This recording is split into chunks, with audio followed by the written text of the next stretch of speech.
The Silver Screen Project.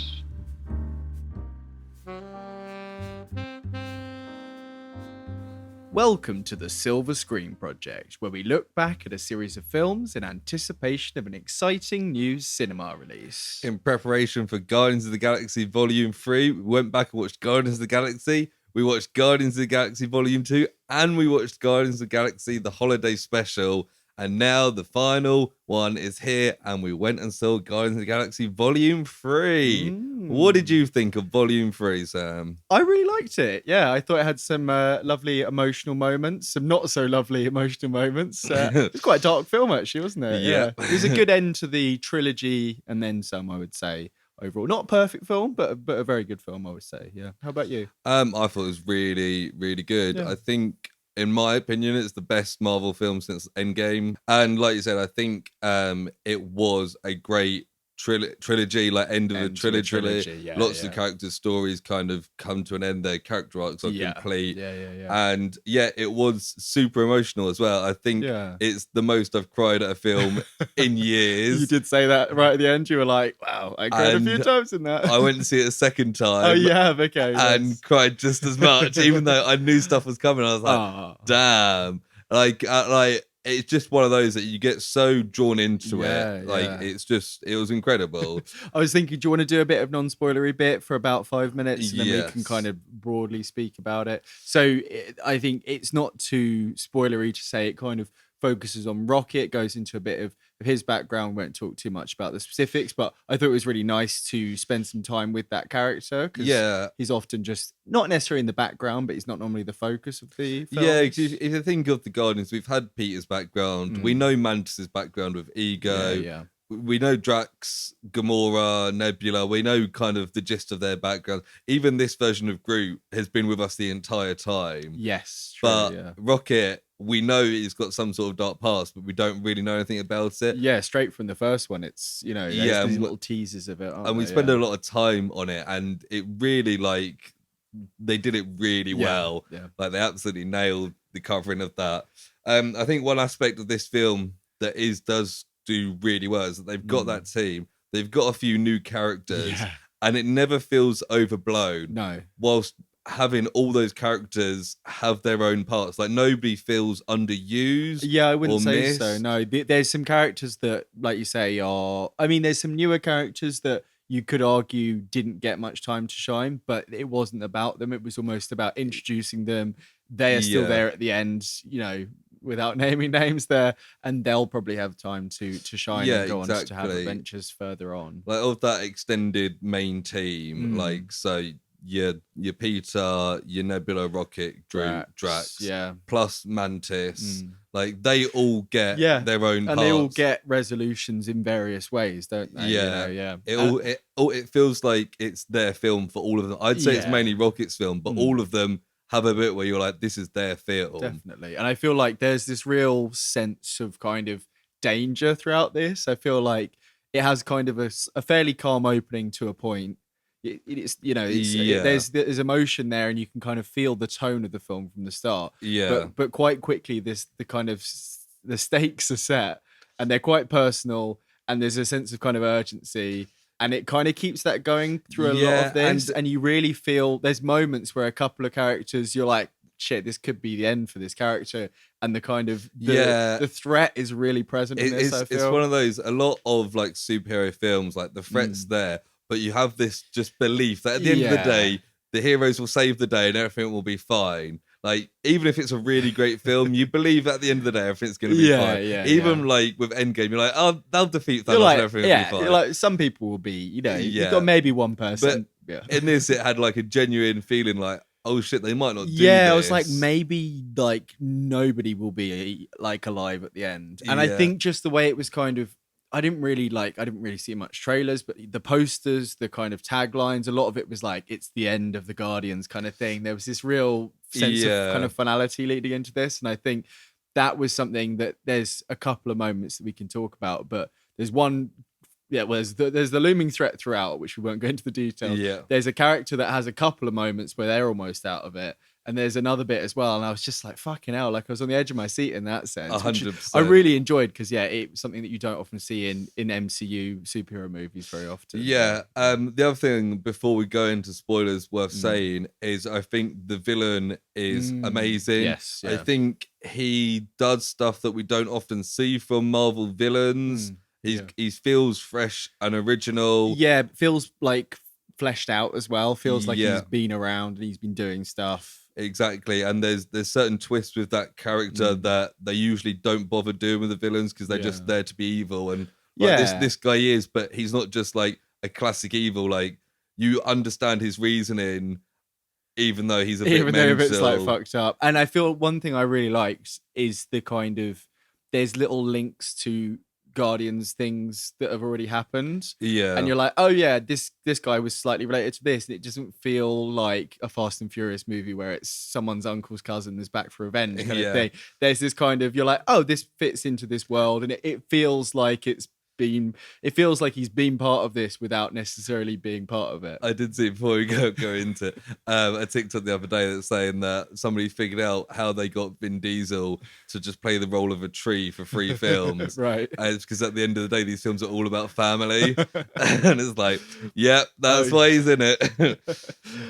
So do we want to go into spoilers then? Yes, let's go into spoilers. Yes. So yeah, the main kind of thread of this film, as you said, that looming threat is that Rocket's dying, and he nearly dies on a couple of occasions, and you genuinely believe he's dead. Yeah, there's it's really believable. There's a couple of moments where it's kind of like heart-stopping resuscitation or whatever, but there's the moment with the kind of semi-afterlife fever dream near-death experience thing that was like, oh, this is it. Like they're not gonna save him. Yeah, because it's things like that the way it's like, oh yeah, this is a really well made and well written end for this character's death. Yeah, I mean, I feel like if it had gone that way, it would have been ultimately like a little bit unsatisfying. But I wouldn't have put it past James Gunn doing it in a kind of slightly twisted way. Like at that point, we'd found out his whole backstory, so there wasn't really anything left to find out about that character. So in a way, him just dying would have been like, this just fucking sucks. And I think when you're kind of in cinema and your eyes glued to the screen, it's like, holy shit. So I'm very glad they didn't. But there was also, there was moments with Drax. There was the part on the Orgosphere or whatever, Orgoscope. Yeah. Where he's getting shot and Mantis is like bawling her eyes out like shit. And I'm like, oh fuck. Like, because Drax was also kind of, at that point in the film, he didn't really feel like he had an arc ahead of him. It was kind of like everyone was saying he was a bit useless, or Nebula particularly didn't like him. And I wouldn't have been surprised if that had set the stakes again. I think, and then there's Peter at the end. Part of me as well had a slight feeling that at the start Adam Warlock was going to kill Drax. Yes, because there's a point there where he's really going in. There's talk that Dave Bautista was kind of done with Drax. And like, if they kill him off in the first like 10 minutes, that's a real that's what this film is about. Exactly, thing. And I was like, oh fuck. And he is really close to like that's killing him. Like a couple. Yeah, and then there's Peter with his kind of face blowing up situation, which like I think is supposed to be a comedic thing, but I just thought was kind of gross. Yeah, I think because obviously that face freezing thing happens to him in Guardians 1 when he saves Gamora. And like, if the effect was just like that, I would have been more convinced that he's about to die. Yeah. Well, I think we talked about it after 2, whether he had any residual celestial ego powers in him. Yeah. And I feel like there's got to be something going on there, because otherwise, surely he would have just fully exploded. Yeah. But also, it like thematically, it would have made sense if he had died like that, because, like you say, he escaped that in Guardians 1. Yondu sacrificed himself for that reason in Guardians 2, so it kind of would have been a fitting death for Peter if he had done it like that. But then also it would have been for the fucking Zune, so it's like, I'm glad that he didn't go out that way. Yeah. And there was the granddad thread that needed to be like finished as well. So kind of on that, I think, as we kind of touched on, so many characters have great endings, and like Rocket's now captain of the Guardians. Nebula's in charge of nowhere. Drax is the father to all these kids essentially. Groot is now a grown adult. We've seen him grow up since he was a seemingly twig. like older than original. I mean, it's a different guy. He's I gone in a think different. original Groot's still a lot older than this current Yeah, Groot. but he was big. Yeah, he's bigger. Yeah, he's like Yeah. some sort of elder Mantis behemoth. is off with her monsters. Mantis, I feel, to was the explore the most universe. unsatisfying ending in that it was just she's gonna go do whatever. Yeah. But in that sense, she'll probably turn up in the next. And I was like, it kind of galactic makes thing, sense. it's fine. As she said, she's been with Ego, then been with the Guardians. Like, she hasn't seen the world. Yeah, totally. And then obviously Peter going back to Earth and Yeah, seeing yeah. his granddad. And we see Gamora is very happy with the Ravagers Yeah. as well, which is nice because there's that question of like, is she with like a load of dirtbags? It's like, oh no, they're their own weird family. Yeah, and that's it's like, one thing that I actually really like, because during the whole film, it seems like she was just basically left by Thanos yeah. and has just gone and joined these violent people because it's all she knows. And then that scene at the end, you're like, Yeah. actually, like, this is her family, That's like it, yeah. how she discovered the Guardians in Guardians Yeah, 1. I feel like it was really like there's a couple of times where Peter in this is like, oh, you're not a criminal, you don't hang out with them. It's like you were, and also you Yeah. guys kind of are. Like, you're not criminals now, but you were like 2 films ago. Like, Yeah. you know, I think on that point, like, I really liked how it didn't like easily fix it. It wasn't like she regained her memories or whatever. Yeah. It was kind of a sense of like it was a breakup in a way, like, and he had to just move on and grow with the. Yeah. Like it was like a very kind of grown up way of dealing with it rather than like Yeah. a magical kiss or whatever. Do you know what I mean? I thought it was really, really well handled. Mm. The whole Rocket backstory stuff where he's yes, got yeah. his friends Lila, Teefs, and Floor. Yeah. Incredible. Yeah, it's very like good, isn't all it? that's Yeah. and like so emotional because like Yeah. they don't seem to realize that they're like locked up in dark cages, but there's just and they seem to be having fun, but there's just this, you know, something's not right about I this mean, the place. fact that we've never seen these other characters, we're like, Yeah. I'm pretty sure at least some of them aren't gonna make it out of here. And yeah, that whole scene where, well, when he kind of Rocket finds out and the High Evolutionary, we can talk about a little bit more detail in a sec, but when he kind of tells him that he's not going to make it out and like he was just a temporary experiment, yeah. and Rocket's kind of dealing with this, he tries to tell them, and Teefs is like, no, of course we're From It's that just- moment where the High Evolutionary tells him until Yeah. after he scratches the High Evolutionary's face off, that entire like 5 minutes Yeah. is just like heartbreaking. It's so non-stop. intense, 'Cause isn't it's like it? that Yeah. revelation, and then him going back and telling the others why Floor's still quite silly. Yeah, and he's doing the like his superpower of just putting the gadget together, which is Yeah. always so cool. when Which he's just- we saw earlier in the film. It's Yes, like, yeah, what's that? yeah. And then obviously the 3 of them getting killed. Yeah. Obviously Lila first getting killed by the High Evolutionary. You don't know that he's even there. No. And that is like a real fuck. And then the guards come and he turns around and So teaches did them they forward. shoot? They shot past Rocket and got them. Is that Yeah. what? Because I've only seen it the one time. I might have missed. Yeah. And he didn't realize obviously because he was No, busy shooting. no, Then it's only when he turns exactly. around. Ah. That is so And it's heartbreaking. like he's just raw, like screaming, basically, isn't he? And it's Yeah. just, and then the way the High Evolutionary just like mocking him, just like, Yeah. oh, all right, and, yeah. And then even seeing him like rip the face off is Yeah, so hard I'm- to watch. I'm surprised this film got a 12A. I mean, I know they stretch those ratings as much Yeah. as possible. I feel and like, I guess you don't cool. actually see the No, face. but even when you see it later, it's a little bit. So on the High Evolutionary, he said before, you know, he's a fleshed out, fleshed off villain, fleshed out villain. I feel the thing I was talking about with the connections, we find out that the Sovereign were his creation, yeah. and they were obviously in 2, and I feel like that adds a little bit to their inclusion in 2, because I said after Yeah. I felt they were a little bit like, okay, well, these guys are just here.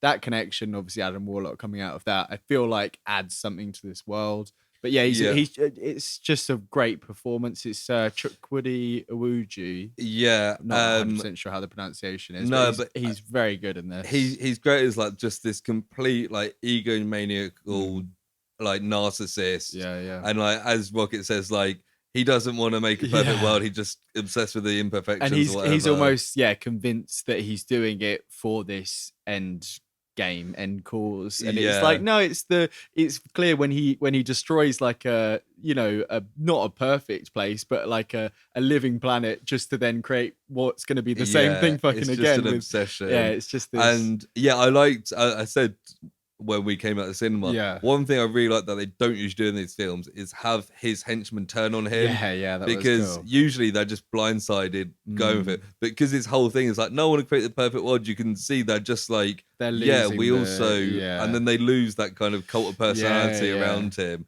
and they turn on him. Obviously, he still defeats them, but it's like, oh, usually they just blindly keep fighting. And another thing, there's a point where he starts on his little rant, and Peter's just like, "Mate, I've heard this 2 films in a row. Like, you're not convincing me of this." Like, yeah, they're very careful. Although he falls into certain stereotypes of a villain, he doesn't feel like a particular retread of any of the villains that we've seen in these films or like any of the MCU films in general. Yeah, I would say up in the MCU villains, he's definitely up there in terms of memorable 100%. I think the only person I can kind of think of in terms of comparable is potentially Kang, in that sense of thinking they know better than everyone else, and that's why they're doing this. Or Thanos in kind of a way. Yeah. But he's not anything like either of those two. No. I mean, the other thing is as well, we don't see him die. We see the ship blow up, that Rocket makes the choice not to kill him because he's not going to sink to that level kind of thing. So there is always a chance that he might show up for something else. So that's always nice to have that out there and not have to rely on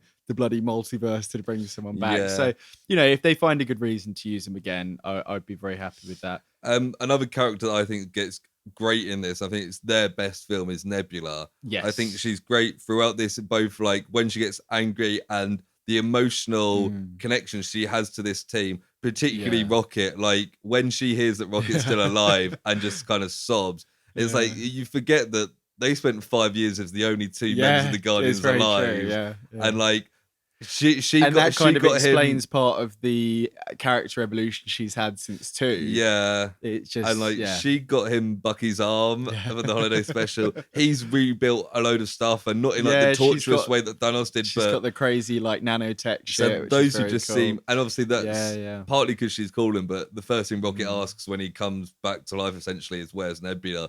Because she's calling, and he's like, why isn't she here? And it's like the connection between those two just seems to be very great understated. It's nicely layered. There's lots of James Gunn things are. You don't. It's almost. It's, to be honest, it's something I didn't necessarily pick up on when I watched it. So it's obviously something that's kind of there, but not like in your face kind of thing. Which is I think because that moment of, you notice when she kind of tears up a bit when he's alive. I think knowing that happened, watching it on the second time, you kind of like, oh yeah, these two are like really close. It makes sense. We haven't talked about Groot too much. I think there was some fun things they did with him. He wasn't like a massive presence in this film, but he's in it enough. Like I really like how he's different to original Groot. He's a different person. He's a bit more playful. He's probably when we see him in the main part of the film, probably a little bit younger than that original Groot.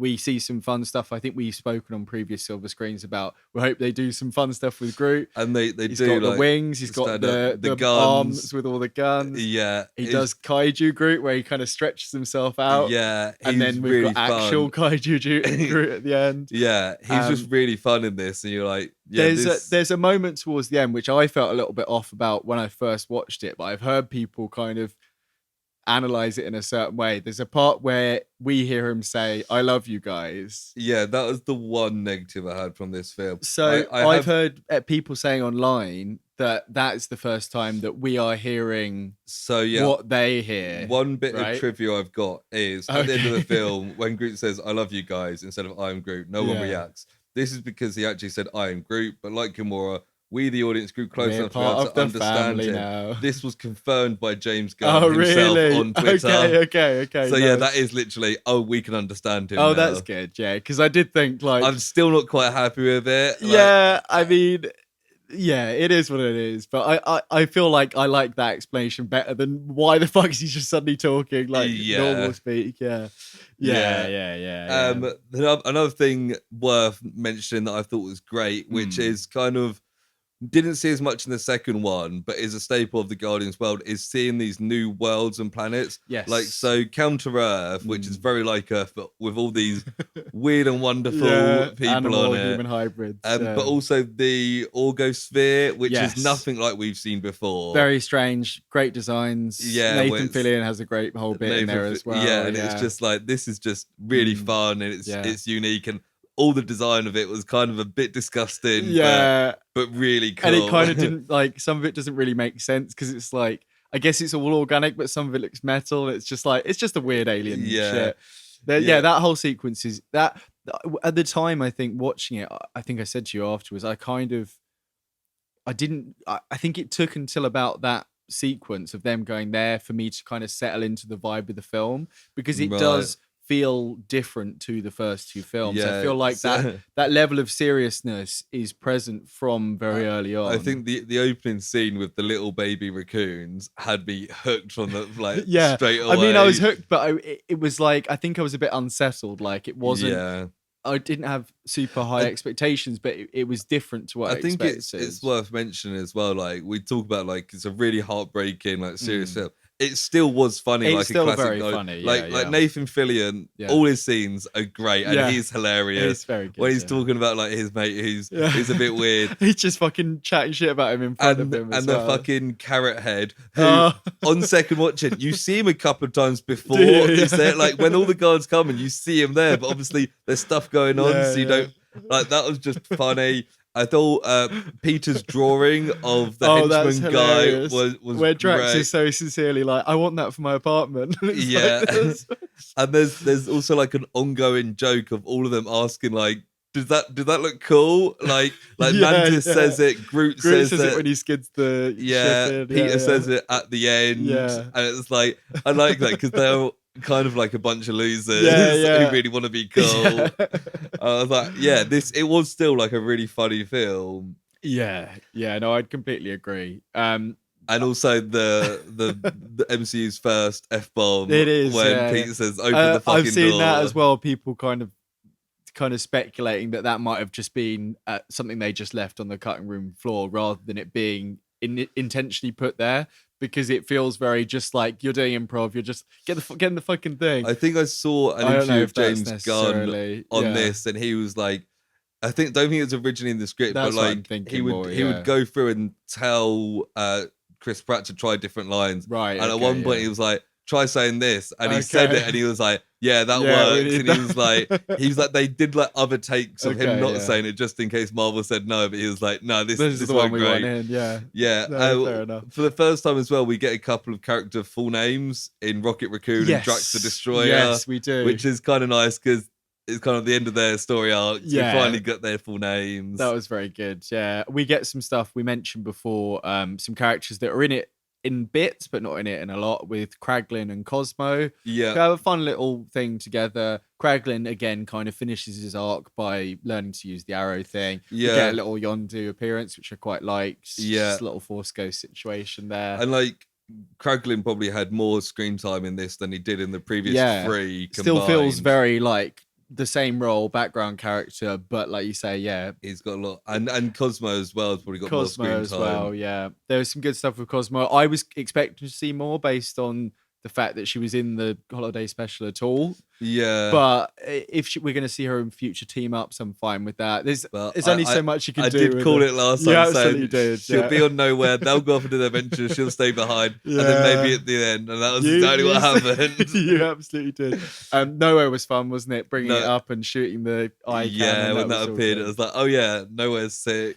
Yeah, you got any more stuff before we go into? Yeah, one thing that I also really like is a certain scene which is shot like it's a one shot, but obviously it's mostly CGI. So it's probably not. That corridor fight when they go and decide to save like the kids or whatever. Yeah, that was and it's cool. like you see all of them do what they do best, whilst the camera's just kind of moving around, and it kind of ends with Gamora cutting the person. They're all just kind of standing there. It's like, yeah, these guys are fucking cool. That was cool. Yeah, that and the scene where they all just beat the shit out of the High Evolutionary. Yeah, they all basically get like that one iconic hit on him. It was so good. Yeah, both of those bits were very good. Also, I didn't notice at the time, the first time watching it, but the second time, because the High Evolutionary's got Rocket pinned up against the wall. Right, The yeah, reason yeah. he gets out of it is 'Cause he of the turns up gravity gravity boots, which when we see they early in the mentioned film. that at the start, based on the first two Guardians films, was like, if there's a fucking weird little bit of technology mentioned, it always comes back at the I end. completely forgot about Because them they until did the that end. with the jetpacks and the space shields in 2, and there was something in 1 that it ends up being crucial at the end. So when Yeah. Rocket was like, "I'm just using my gravity boots," I was like, "I bet it's gonna come back," Yeah. and it did. So that was cool. But I think that's kind of all. Yeah. We haven't really spoke about Adam Warlock. Yeah, he was fine. He I wasn't mean, what I expected, but I thought he was good fun. Will Poulter's great. he was good. I liked how he was just kind of like clueless. He was like a little like himbo guy who was just like, "Oh yeah." But And, he's kind of a bit adorable at the same I time. do feel like they could have leaned into the High Evolutionary blowing his mum up a little bit more.